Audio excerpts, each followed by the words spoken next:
بسم اللہ الرحمن الرحیم اعوذ باللہ السمیع العلیم من الشیطان الرجیم بسم اللہ الرحمن الرحیم ربنا آتنا فی الدنیا حسنة وفی الآخرة حسنة وقنا عذاب النار۔ عزیز طلبہ السلام علیکم ورحمۃ اللہ وبرکاتہ، امید ہے آپ سب خیریت سے ہوں گے۔ اصول الکافی سبق 119 میں کتاب العقل والجہل کا حصہ 84 ذکر ہونے والا ہے۔ سب سے پہلے خلاصہ جات کو دیکھ لیتے ہیں۔ گزشتہ درس میں جنود عقل و جہل میں سے تعطف اور قطیعہ کے بارے میں تفصیل کے ساتھ گفتگو ہوئی، قرآنی اور روایی شواہد بھی بیان کیے گئے۔ اس درس میں جنود عقل و جہل میں سے قنوع اور حرص کے بارے میں گفتگو ہوگی۔ مفہوم شناسی، متعلقہ مسائل، قرآنی اور روایی شواہد اور شارحین کافی کے نظریات بھی بیان کیے جائیں گے۔ امام جعفر صادق علیہ السلام نے حدیث جنود و عقل میں فرمایا والقنوع وضدہ الحرص، کہ عقل کے لشکروں میں سے قناعت ہے اور اس کے مقابلے میں جہالت، اور نادانی کے لشکروں میں سے حرص و لالچ ہے۔ علامہ ملا صدر شیرازی اپنی شرح اصول کافی میں فرماتے ہیں عاقل حکیم کی صفات میں سے ہے کہ وہ کھانے پینے، پہناوے اور دیگر دنیاوی ضروریات کے معاملے میں قناعت پر اکتفا کرتا ہے، کم پر اکتفا کرتا ہے، جبکہ جاہل احمق کی صفات میں سے ہے کہ وہ لالچی ہوتا ہے، کھانے پینے اور دیگر لذات کے معاملے میں زیادتی کا شکار ہوتا ہے۔ اور اس معاملے میں ایک حدیث نبوی سے بھی استفادہ فرمایا کہ نبی اکرم صلی اللہ علیہ وآلہ وسلم کا فرمان ہے المؤمن یأکل فی مع واحد والمنافق یأکل فی سبعۃ امعاء۔ یہ روایت صحاح ستہ میں اور کتب اربع میں بھی موجود ہے، صحیح بخاری، مسلم، سنن ترمذی اور اصول کافی میں ذکر ہوئی ہے۔ المعاء جس کی جمع امعاء ہے، آنت، معدہ یا وہ اندرونی حصہ ہے جس میں کھانا جاتا ہے۔ سبع امعاء کثرت کھانے اور شہوت شکم کی علامت ہے، مبالغہ کے لیے استفادہ ہوا ہے۔ مع واحد مومن کا پیٹ ایک آنت یا ایک حصے کے برابر کھانے پر اکتفا کرتا ہے، وہ ضرورت سے زیادہ نہیں کھاتا۔ تو اس کا معنی یہ ہوگا مومن ایک آنت میں کھاتا ہے اور منافق 7 آنتوں میں کھاتا ہے، یعنی مومن قناعت، وقار اور ضبط نفس کے ساتھ کھاتا ہے، جبکہ منافق لالچ، حرص اور شکم پرستی میں مبتلا ہوتا ہے۔ جناب نووی نے شرح مسلم میں فرمایا اس حدیث کا مطلب ہے کہ مومن اعتدال اور قناعت سے کھاتا ہے، جبکہ منافق حریصانہ اور شکم پرستی سے کھاتا ہے۔ علامہ مجلسی نے بھی مرآت العقول میں فرمایا المراد ان المؤمن یاکل بقدر ما یحتاجہ بدافع الروحانیہ والمنافق یاکل بدافع الشہوۃ البہیمیہ۔ مراد یہ ہے کہ مومن روحانی مقصد کے تحت بے قدر ضرورت کھاتا ہے اور منافق حیوانی خواہش کے تحت بے مہار ہو کر کھاتا ہے۔ مومن کا کھانا عبادت بن جاتا ہے کیونکہ وہ کھانے میں شکر الہی اور قوت عبادت کی نیت رکھتا ہے، جبکہ منافق یا حریص انسان کا کھانا نفس پرستی بن جاتا ہے، وہ شکم کے لیے جیتا ہے، مقصد زندگی صرف لذت اور تمتع ہوتی ہے۔ تو جناب ملا صدر شیرازی نے بھی فرمایا کہ معاء کنایہ ہے شہوت سے، جس کے تحت انسان کھانا کھاتا ہے۔ حضرت عیسیٰ مسیح علیہ السلام نے فرمایا اجیعوا اکبادکم واعروا اجسامکم لعل قلوبکم تر اللہ عز وجل، کہ اپنے جگر کو، اپنے پیٹ کو بھوکا رکھو اور اپنے جسموں کو ننگا رکھو، یعنی بہت زیادہ پہناوے پہ خرچ نہ کرو، کہ اس طرح تمہارے دل اللہ کو دیکھنے کے قابل ہو جائیں گے، اس کی رحمت اور اس کی نعمتوں کو محسوس کر سکیں گے۔ تورات میں لکھا ہوا ہے کہ اللہ تعالی لا یبغض الحبر السمین، بے شک اللہ تعالی موٹے یا پیٹ بھرے عالم سے بیزار ہے۔ یہ ایک گہری اخلاقی حدیث ہے، جسمانی موٹاپے کی نہیں بلکہ شکم پرستی، دنیا دوستی اور اہل علم کی روحانی بے حسی کے خلاف ایک عمیق تنبیہ ہے۔ یہ اخلاقی اور عرفانی پہلوؤں پر مشتمل ہے۔ حدیث کے متن اور مصادر کے بارے میں مختصر وضاحت دے دیتے ہیں کہ نبی اکرم صلی اللہ علیہ وآلہ وسلم سے مسند احمد میں بھی منقول ہے ان اللہ لا يحب الحبر السمین۔ ابو جحیفہ نے نبی اکرم سے ناقل فرمایا ان اللہ یبغض الحبر السمین، سنن دارمی میں کتاب رقاق میں ہے۔ کنز العمال میں بھی ناقل نقل ہے 44 نمبر حدیث۔ جناب کلینی نے بھی اس کو اپنی کتاب جلد 6 میں نقل فرمایا باب عقل میں، ان اللہ یبغض الضخم البطن، بے شک خدا اس شخص سے بیزار ہے جس کا پیٹ بھرا ہوا ہو۔ حابر عربی میں عالم یا فقیہ کے لیے ہوتا ہے، اہل کتاب کے علماء کے لیے استعمال ہوتا ہے، جبکہ حبر کا معنی روشن اور جلیل القدر شخص کے ہوتے ہیں۔ سمین موٹا فربا یا وہ شخص جس کا پیٹ بھرا ہوا ہو، یہاں کنایا ہے کثرت طعام اور شکم پرستی سے، تو اس کا معنی یہ وہ شخص جس نے علم کو تزکیہ اور زہد کا ذریعہ نہیں بنایا بلکہ دنیا اور شکم و لذت جسمانی کو مقصد زندگی بنایا ہے، تو اس کی مذمت ہے۔ امام نووی نے فرمایا شرح مسلم میں، کارہ النبی صلی اللہ علیہ وآلہ وسلم کثرت الاکل والترفہ لانہا تمیت القلب وتضعف الہمہ عن العبادہ، نبی پاک نے زیادہ کھانے اور تن آسانی سے منع فرمایا کیونکہ یہ دل کو مردہ اور عبادت کے شوق کو کمزور کرتی ہے۔ علامہ مجلسی نے بھی میرات العقول جلد 21 صفحہ 116 میں فرمایا،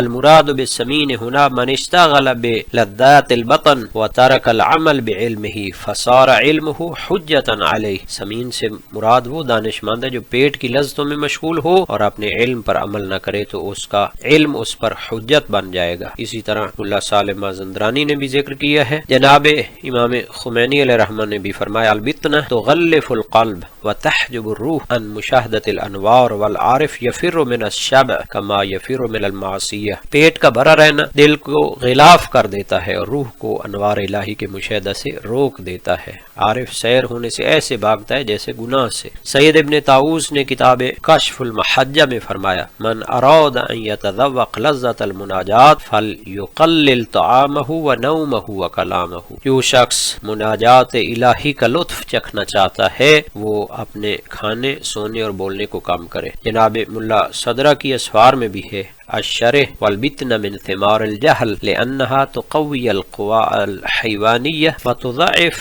القوا العقلیہ، شکم پرستی جہالت کا پھل ہے کیونکہ یہ حیوانی قوتوں کو بڑھاتی اور عقلانی قوتوں کو کمزور کرتی ہے۔ یہاں تک جناب ملا صالح مازندرانی کے نظریے کا تعلق ہے تو ان کے مفہوم کے بارے میں بھی گفتگو فرمائی، القنوع بالضم مصدر بمعنى القناع بالکسر، کہ قناعت کے معنی میں ہے اور یہ دنیاوی معلومات میں سے کم پر راضی ہونے کے معنی میں ہوتا ہے، اور اکتفا کرنا کم مقدار پر بلکہ اس سے بھی کم پہ۔ نبی اکرم صلی اللہ علیہ وآلہ وسلم سے منقول ہے، قلت یا جبرائیل ما تفسیر القناعہ، میں نے جبرائیل سے کہا کہ قناعت کی تفسیر کیا ہے، فرمائے یقنع بما یصیب من الدنیا یقنع بالقلیل ویشکر بالیسیر، یعنی دنیا میں سے جو کچھ اسے ملتا ہے حلال طریقے سے اس پر قناعت کرتا ہے، کم پہ قناعت کرتا ہے اور کم پہ شکر بجا لاتا ہے۔ محقق توسی نے عفت کے تحت جو انواع آتی ہیں قوہ شہویہ کے اعتدال کے ذریعے ان کو شمار کرنے کے بعد فرمایا، قناعت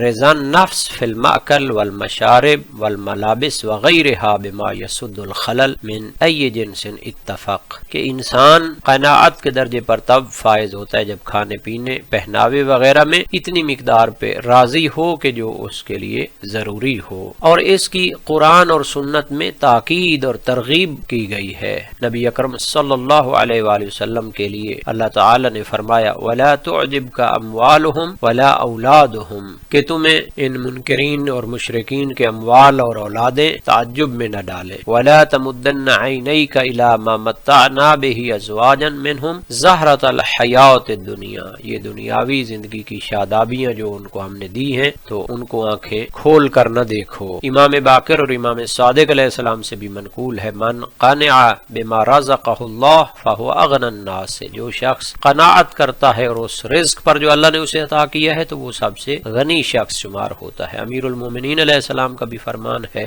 القناعت مال لا ينفد ولا يفنى، قناعت ایسا سرمایہ ہے کہ جو نہ ختم ہوتا ہے نہ فنا ہوتا ہے۔ دوسری سندوں سے بھی ہے، القناعت کنز لا ينفد، کہ قناعت ایسا سرمایہ ہے، خزانہ ہے کہ جو ختم ختم نہیں ہوتا۔ جناب طبرانی نے معجم اوسط میں جابر انصاری سے نقل کیا ہے، مجموع الزوائد میں بھی منقول ہے، قضائی نے بھی مسند شہاب میں اسے انس بن مالک سے نقل کیا جیسا کہ جامع صغیر میں ہے۔ تو خلاصہ یہ ہے کہ ان الانفاق منها لا ينقطع كلما تعزز علیہ شیء من امور الدنیا قانع بما دونه وراضیا، یعنی جو کچھ اس کو ملتا ہے اس سے خرچ کرتا ہے اور اس پر راضی رہتا ہے۔ جناب ملا صالح مازندرانی نے اپنی روش کے تحت قرآنی اور روایی شواہد سے استفادہ کرتے ہوئے ایک اور حدیث کو بھی پیش کیا، کفا بالقناعت ملکا، کہ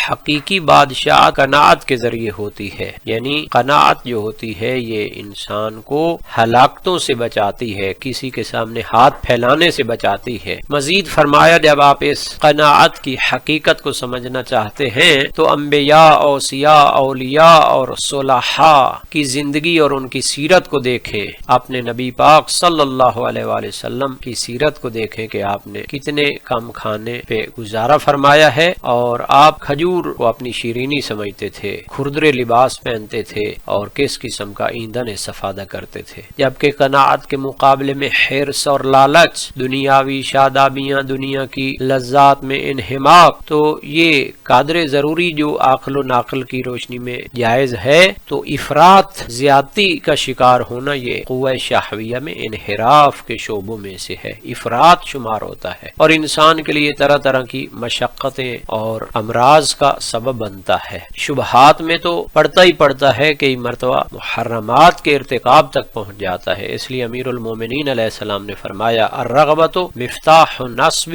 ومطیۃ التعب، یعنی جب حرص و لالچ آ جاتا ہے تو مشکلات کے راستے کھل جاتے ہیں اور سنگینیوں کی سواری ہے۔ فرمایا الحرص داع الی التقحم فی الذنوب، حرص و لالچ انسان کو گناہوں میں پڑنے تک پہنچاتی ہے۔ فرمایا ابن آدم ان کنت ترید من الدنیا من یکفیک فإن ایسر ما یکفیک فیہا وإن کنت ترید ما لا یکفیک فإن کل ما فیہا لا یکفیک، اے فرزند آدم اگر تو دنیا سے اتنا چاہتے ہو جو تیرے لیے کافی ہو تو پھر کم بھی تیرے لیے کافی ہو جائے گا، لیکن اگر آپ اتنا چاہتے ہیں کہ جو حد ضرورت سے زیادہ ہو تو پھر سب بھی مل جائے دنیا تب بھی تیرے لیے کافی نہیں ہو، کیونکہ تیری کوئی حد نہیں ہے۔ حرص و لالچ کا کوئی علاج نہیں ہوتا پھر جب انسان حد ہی نہ رکھے اور حد ضرورت سے بڑھ کر جمع کرنے لگے تو پھر اس کو محرمات اور ذلتوں میں پڑنا پڑتا ہے۔ جناب ملا صالح مازندرانی نے اس کی وجہ بھی بیان کی ہے کہ حرص و لالچ کی پھر کوئی حد نہیں ہوتی، چونکہ جو حریص ہو جاتا ہے دنیا پرستی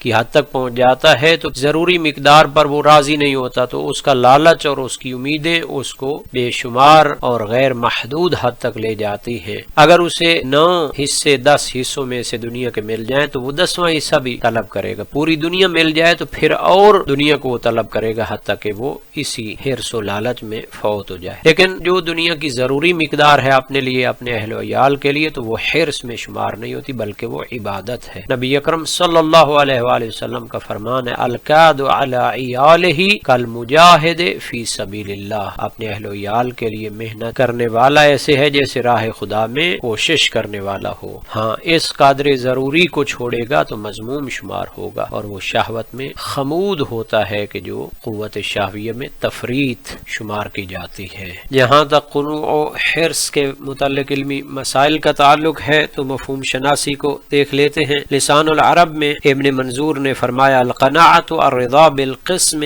والقلیل من الرزق وہی ضد الحرص، قناعت کا مطلب ہے اپنے حصے پر راضی رہنا اور رزق قلیل پر خوش ہونا، اور یہ حرص کی ضد ہے۔ تاج العروس زبیدی میں ہے القنوع هو الرضا بما آتاہ اللہ من غیر طلب الزیادہ، قناعت یہ ہے کہ اللہ کی عطا پر راضی ہو اور مزید کی خواہش نہ کرے۔ مفردات راغب اصفہانی میں ہے القناعہ الاقتصار علی الکفایہ وترک التشوف الی الزیادہ، قناعت یہ ہے کہ انسان بقدر کفایت پر اکتفا کرے اور زیادتی کی طلب کو ترک کر دے۔ نتیجہ یہ ہے کہ قناعت لغت میں رضا، سکون قلب اور بقدر ضرورت پر اکتفا کے مفہوم مفہوم میں آتی ہے، اور اس کے مقابل میں حرص و لالچ حرمان اور بے صبری ہے۔ حرص کے بارے میں لسان العرب میں ہے شدت و طلب و تحافظ علی الشیء، کسی چیز کے لیے شدید خواہش اور اس پر گر جانے کی کیفیت۔ تاج العروس میں الافراط فی محبت الشیء و طلبہ بما لا یلیق، مفردات راغب میں ہے ارادت ما لا ينبغی ارادتہ او ارادتہ فی غیر وقتہ و حدہ، حرص ایسا ارادہ اور خواہش ہے جو نامناسب ہو یا نامناسب حد اور وقت میں ہو۔ قاموس محیط میں فیروز آبادی نے کہا الحریص من لا یشبع ولو مالک الدنیا، حریص وہ ہے جو کبھی سیر نہیں ہوتا خواہ دنیا بھر کا مالک بن جائے۔ قرآنی اشارات وابتغ فیما آتاک اللہ الدار الآخرہ ولا تنس نصیبک من الدنیا، سورہ قصص آیت 77، جو کچھ اللہ نے تجھے دیا ہے اس کے ذریعے آخرت کا گھر طلب کر اور دنیا میں اپنا حصہ نہ بھول۔ اس آیت میں توازن کا ذکر ہے، یعنی قناعت اور اعتدال۔ حرص کی مذمت میں فرمایا انہ کان لحب الخیر لشدید العادیہ، بے شک انسان مال کی محبت میں شدید ہے، یعنی حب خیر مال کی محبت کی شدت کو حرص کے طور پر مذمت کی گئی ہے۔ امام علی علیہ السلام نے فرمایا القناعت مال لا ينفد، قناعت ایسا مال ہے جو کبھی ختم نہیں ہوتا۔ من قانع بما قسم اللہ لہ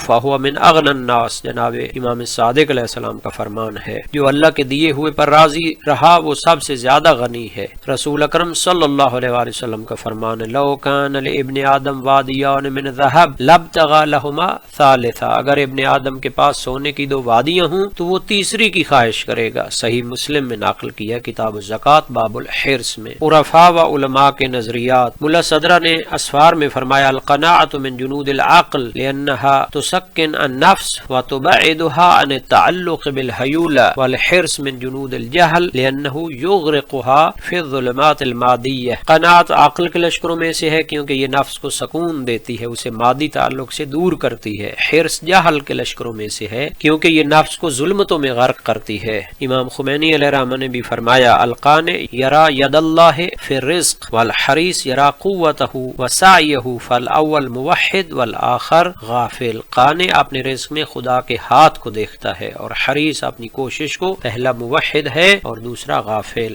علامہ طباطبائی تفسیر المیزان میں فرماتے ہیں الحرص ثمرۃ الجہل بحقیقت الدنیا والآخرہ، حرص دنیا اور آخرت کی حقیقت سے جہالت کا ثمرہ ہے۔ شیخ بہائی کشکول میں فرماتے ہیں القناع باب الغنا والحرص باب الفقر۔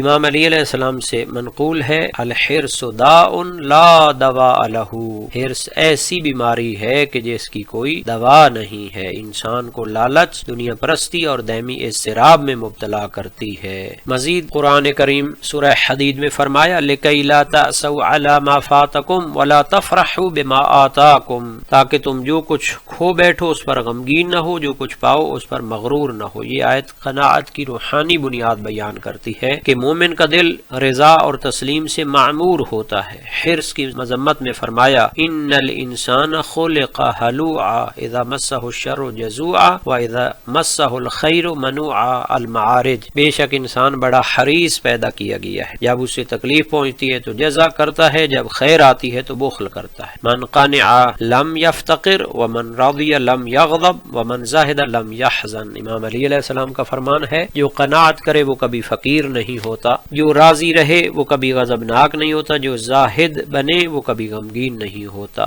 امام صادق علیہ السلام کا فرمان ہے ان اللہ جعل القناعۃ عزا للمؤمنین والحرص ذلا للکافرین، تحف العقول میں خدا نے قناعت کو مومنین کے لیے عزت اور حرص کو کافروں کے لیے ذلت قرار دیا ہے۔ جناب ملا صدر نے ایک اور جگہ پہ فرمایا القنوع من آثار التجلی الربوبی فی النفس اذ یرى العبد ان المعطی والمانع هو اللہ فلا یطمع فی غیرہ، قناعت تجلی ربوبیت کی علامت ہے، بندہ سمجھتا ہے کہ دینے والا اور روکنے والا اللہ تعالی کی ذات ہے۔ امام غزالی نے احیاء علوم الدین میں فرمایا القناعۃ رأس الغنا والحرص رأس الفقر والذل۔ ابن عطا اسکندری نے حکم میں فرمایا متى رزقت القناعہ فقد منعت من الحرص لأن الحرص ظلمت والقناعۃ نور، جب تمہیں قناعت عطا ہو گئی تو تم حرص سے محفوظ ہو گئے کیونکہ حرص ظلمت ہے اور قناعت نور ہے۔ مولانا رومی نے کہا حرص درویش را رسوا کند، حرص درویش کو رسوا کرتی ہے،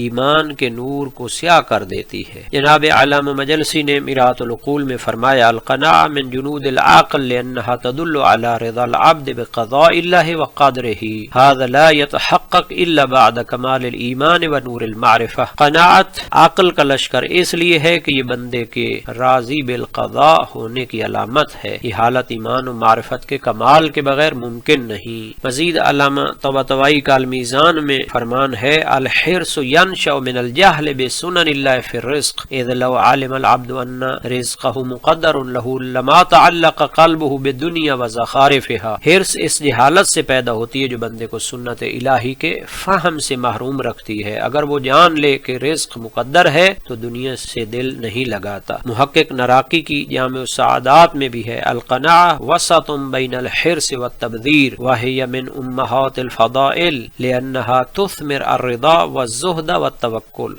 سید علی قاضی طباطبائی نے بھی فرمایا من علامت اہل اللہ القناعة التامہ ومن علامت الغافلین الحرص والخوف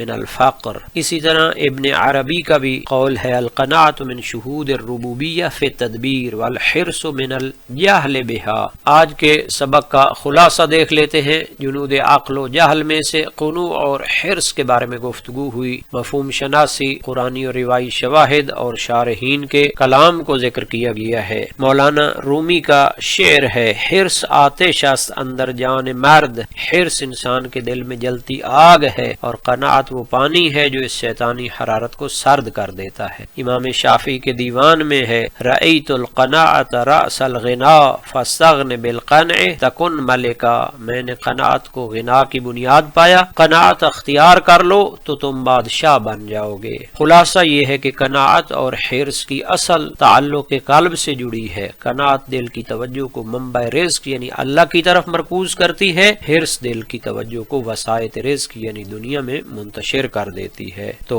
قناعت انسان کے باطن میں نور توحید کو بیدار کرتی ہے، اسے عبد غنی بناتی ہے، حرص دل کے آئینے پر غفلت اور ظلمت کی دھند چھا دیتی ہے۔ اس لیے امام صادق علیہ السلام نے قناعت کو عقل کے لشکروں میں اور حرص کو جہالت اور نادانی کے لشکروں میں سے قرار دیا ہے۔ آج کے سبق کے متعلق تمرینی سوالات کو بھی دیکھ لیتے ہیں اور اللہ تعالی سے دعا کرتے ہیں کہ ہمیں قرآن اور سنت کو سمجھنے اور ان پر عمل کرنے کی توفیق عطا فرمائے۔